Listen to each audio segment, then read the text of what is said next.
أعوذ بالله من الشيطان الرجيم بسم الله الرحمن الرحيم يا أيها الذين آمنوا لا تأكلوا الربا أضعافا مضاعفة واتقوا الله لعلكم تفلحون۔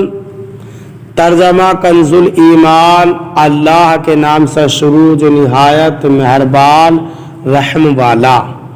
اے ایمان والو، سود دونا نہ دو نہ کھاؤ اور اللہ سے ڈرو اس امید پر کہ تمہیں فلاح ملے۔ ترجمہ کنزُ العرفان، اے ایمان والو دوگنا سود نہ کھاؤ اور اللہ سے ڈرو اس امید پر کہ تمہیں کامیابی مل جائے۔ لا تأکلوا الربا اضعافا مضاعفا، دوگنا در دوگنا سود نہ کھاؤ۔ اس آیت میں سود کھانے سے منع کیا گیا اور اسے حرام قرار دیا گیا۔ زمانہ جاہلیت میں سود کی ایک صورت یہ بھی رائج تھی کہ جب سود کی ادائیگی کی مدت آتی، اگر اس وقت میں قرض ادا نہ کر پاتا تو قرض خواہ سود کی مقدار میں اضافہ کر دیتا اور یہ عمل مسلسل کیا جاتا رہتا۔ اسے دوگنا در دوگنا کہا جا رہا ہے۔ سود حرام قطعی ہے، اسے حلال جاننے والا کافر ہے۔ قرآن و حدیث میں اس کے متعلق سخت وعیدیں بیان ہوئی۔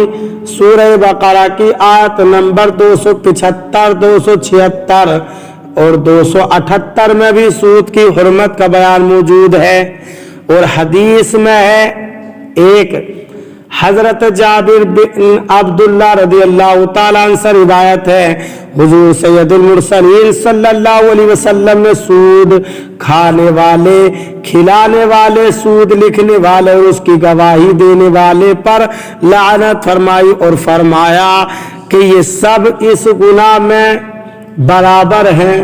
دو، حضرت عبداللہ بن مسعود رضی اللہ تعالیٰ عنہ سے روایت ہے، حضور اقدس صلی اللہ علیہ وسلم نے ارشاد فرمایا، سود کا گناہ 73 درجے ہے، اس میں سب سے چھوٹا یہ ہے کہ آدمی اپنی ماں سے زنا کرے۔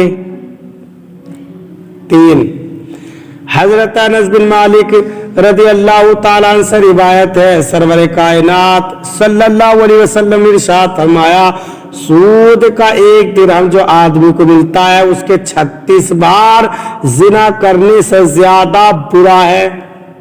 چار، حضرت ابو ہریرہ رضی اللہ تعالیٰ عنہ سے روایت ہے، رسول اللہ صلی اللہ علیہ وسلم نے ارشاد فرمایا، معراج کی رات میرا گزر ایک ایسی قوم پر ہوا جن کے پیٹ گھڑوں کی مانند بڑے تھے اور ان میں سانپ تھے جو باہر سے نظر آ رہے تھے۔ میں نے حضرت جبریل علیہ السلام سے ان لوگوں کے بارے میں دریافت فرمایا تو انہوں نے عرض کی، یہ وہ لوگ ہیں جو سود کھاتے تھے۔ اس آیت سے یہ بھی معلوم ہوا کہ گناہ کبیرہ کر لینے سے آدمی ایمان سے خارج نہیں ہوتا، کیونکہ یہاں سود کی حرمت بیان کرتے ہوئے لوگوں سے اے ایمان والو کہہ کر خطاب کیا گیا ہے۔ وَاتَّقُوا النَّارَ الَّتِي أُعِدَّتْ لِلْكَافِرِينَ، اور اس آگ سے بچو جو کافروں کے لیے تیار رکھی ہے۔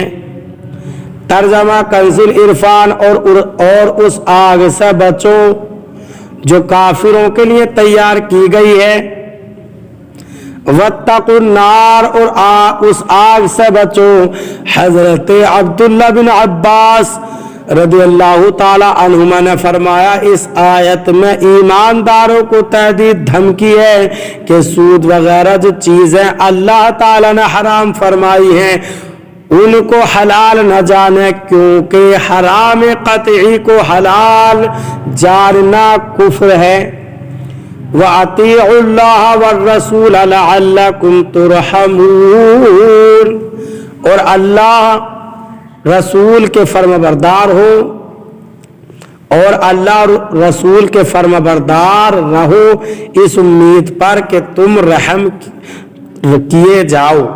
ترجمہ کنز العرفان، اور اللہ اور رسول کی فرمانبرداری کرتے رہو تاکہ تم پر رحم کیا جائے۔ وَأَطِيعُوا اللَّهَ وَالرَّسُولَ، اور اللہ اور رسول کی فرمانبرداری کرتے رہو۔ فرمایا گیا کہ اللہ عز و جل اور اس کے رسول صلی اللہ علیہ وسلم کی اطاعت کرو، اور یہ بات یقینی ہے کہ اللہ تعالیٰ کی اطاعت اس کے رسول صلی اللہ علیہ وسلم کی اطاعت کو کہتے ہیں۔ رسول صلی اللہ علیہ وسلم کی نافرمانی کرنے والا اللہ عز و جل کا فرمانبردار نہیں ہو سکتا۔ اللہ تعالی ہمیں قرآن پاک پر عمل کی توفیق